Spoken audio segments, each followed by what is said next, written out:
Hi, my name's Daryl, and here's your Toyota news for December 20th. So some big news. This came out, I think it was yesterday. The Toyota Stout has been announced for Argentina, and they plan on building it and making it available in 2027. Now, Toyota has been very shy about their plans on a small pickup truck, and it seems like they're just kind of wasting a potential market. I mean, the Maverick has done so well in regards to a small pickup truck, and I think they're mostly concerned, Toyota is, with it taking away sales from the Toyota Tacoma. But I think what they're finding is a lot of consumers who really haven't thought about a truck, but they see, the Maverick pickup truck, and they can see the utility of it, and so people are buying that Maverick. Now that also it's available as a hybrid with all-wheel drive, it can do some small towing duties, which is really great. You get great gas mileage. And of course, Toyota, to have that legendary reliability of a Toyota, plus their great hybridized engines, it just seems like it would make so much sense for them to come up with a small pickup truck for the American market. Now, we don't really know if it's going to come here to the United States, but I really think it probably will. Now, it's based kind of on the Corolla platform, I believe the TNGA platform, and the new hybridization of that Corolla platform, which is a little, I think, improved over the previous RAV4 hybrid.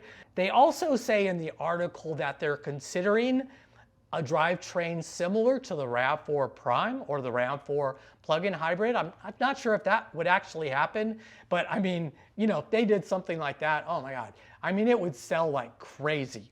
Now you can see a couple of images of this new truck, the conceptual design of it, and it's just a very attractive pickup truck. I'm quite sure that they're not going to have this kind of steering wheel, and I'm not sure why all the concept vehicles for kind of electric or hybridized vehicles even could include that kind of squared off steering wheel. It doesn't make any sense to me, but it seems like that's what designers really like. Not sure why. You can see the California concept here with the surfboard. Yeah, that's really cool. So in our next news story, let's talk about my favorite discussion, which is minivans. So Toyota announced, and this is directly from a press release from Toyota, they've got two minivans called the Alphard and Velfire. And these are sort of related to the Toyota Sienna, but they're built for Japan, so they're a little bit thinner because of the streets in Japan. But they're plug-in hybrid models, and they're based on the RAV4 Prime drivetrain. So I've always, I have a RAV4 Prime. I just love it. And I've always been very interested in a minivan just because of the cargo space that they provide. I actually test drove the Toyota Sienna, and I liked it, but it just didn't have the power, and it was just kind of loud. The engine was kind of loud, and it wasn't it was good, but it wasn't great. So you can see that it talks about here how the engine noise has been reduced by increasing the motor assist range and reducing the engine revolutions. And that's one of the things that kind of has always bothered me about the RAV4 Prime, is when it's put under a little bit of stress on that engine and the CVT transmission, it's just kind of noisy. Well, it looks like maybe other customers have complained about that, and it looks like they've addressed that in this particular vehicle. The other thing is the one thing that I really liked about the RAV4 Prime is it's got a 1500 watt inverter, and it looks like they're gonna also have this available in this new minivan. It's going to be made available outside of the vehicle, both inside and outside. So it's going to have a separate kind of connector that you could plug into where you usually charge the vehicle up. And it's going to allow electricity to go out of that outlet. So like if you're camping or whatever your activities are, you can, kind of lock up your car but plug it in and still power those devices. So that's cool.